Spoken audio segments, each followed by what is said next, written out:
In tonight's Government Insider, a hacker hits the intelligence community. Motherboard reports the hacker, who wishes to remain anonymous, published the names, job titles, email addresses, and phone numbers of 20,000 FBI and 9,000 DHS employees. Joining me with the latest is Francis Rose, federal government expert, radio host, and publisher of francisrose.com. All right, Francis, what do we know about this attack? Bring us up to date. Well, the latest is that a 16-year-old boy in England has been arrested for this hack, Morris, and the reason that's particularly troubling to some of the cybersecurity experts that I talk to, both in government and out of government, is that for years I would talk to folks about cyber intrusions, and the attributions generally had something to do with nation-state actors, organized crime syndicates, and others. And one thread that commonly ran through the descriptions of cyber intrusions was, this isn't just a 16-year-old kid sitting in his basement doing it for thrills anymore. Put him on the payroll. Hire this guy. That's what a lot of people are saying, Morris. Yeah. And this one appears to be exactly that. And so it's particularly troubling for people who follow these things professionally, Morris, because it makes it look, at least, like all of the last decade or so of cybersecurity protections that not just the federal government, but local governments, state governments, utilities, protecting the electric grid, infrastructure, other kinds of infrastructure, everything they've done has really been for naught. I don't think that's true, but when a 16-year-old kid can breach the very top levels of the United States security and intelligence apparatus, it sure makes it look that way. These experts can be so dismissive. We talk to them all the time, don't we, Francis? Oh, no, it couldn't happen. Pay no attention. Yeah. Boom, they got him. All right, more on this now. It's not the first time hackers have targeted the intelligence community, and these breaches have reached the very top. I'm talking about CIA Director John Brennan and Director of National Intelligence James Clapper. Now, as you mentioned, it doesn't inspire a lot of confidence in the security of federal data. Will more money fix the problem? Well, more money might help, but the other issue that appears to be lacking is strategy. And the federal government believes that it has a number of tools that it is about to implement, which will really help strategically and not just from a resources point of view. One of them is continuous diagnostics and mitigation, and that is a constant awareness of who's trying to penetrate the networks of individual federal agencies and the government as a whole, and that will help. But that's not entirely money-driven. The resources have been there to build a continuous diagnostics and mitigation program for several years.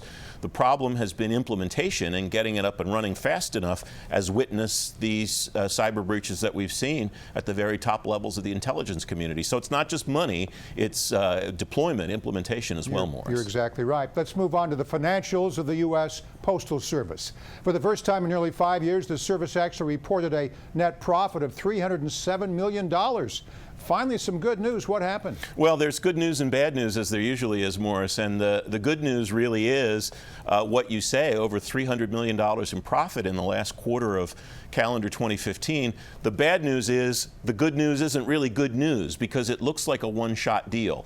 It looks like several factors favored the Postal Service in this quarter that will go away. One of them was a temporary increase in what everybody pays for postage, and not just for letters, but for packages as well. And that happened, of course, during the holiday shopping season in the last quarter of 2015, when the Postal Service's package volume exploded like it does just about every year. First quarter of 2016, that volume will go down. The rates for packages will recede later in this year back to their normal levels. And so the Postal Service is worried that it was a one-shot deal and that their losses will return to previous levels unless Congress does something about it. All right, you're right. They're not celebrating this milestone. They even predict that more losses are on the way. What else is going on here, Francis? Well, the deeper problem with the Postal Service is trying to reconcile itself to a 21st century model. They make money, good money, on their package delivery services, and they can do amazing things that other package delivery services can't do. No, even with the terrible weather we had today, I got a package delivered by the Postal Service on a postal holiday for something that I had bought through an online service. So they can go to places where the other service delivery companies don't necessarily go. It's trying to do that transition from a 20th century model to a 21st century model that's proven difficult for them, and part of that is how they're handling their workforce. They prepay a whole lot of fees, a whole lot of expenses for their workforce, for health care and for pensions that private sector companies don't have to do. It's always been the biggest problem. Congress won't do anything because That's right. Because of the politics. Yep, that's exactly right, Morris. All right, let's talk about the federal budget. Last week, President Obama rolled out his proposal for fiscal year 2017.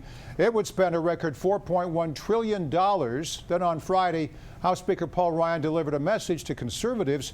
They're unhappy with last year's budget pact.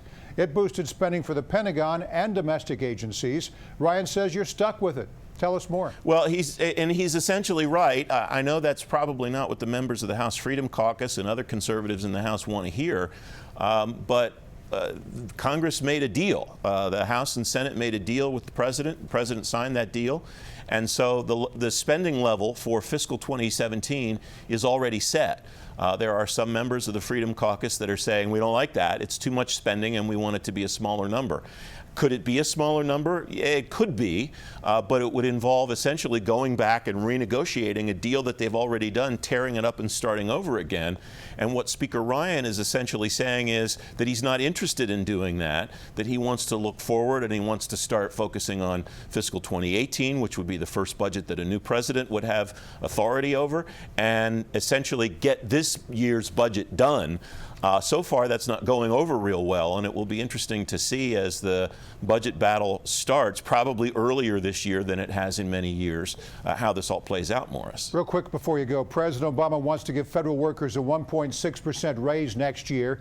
Labor unions say that's not enough. Now, federal workers have a champion in Congress. Representative Jerry Conley is calling for a 5.3% raise. Does that proposal even stand a remote chance? It's a nice gesture on Congressman Conley's part, and I've talked to him a number of times in the past about his raise proposals. This is something he does on a regular basis, and I would put the chances of that 5.3% raise becoming law at about 10%. Yeah, it's DOA.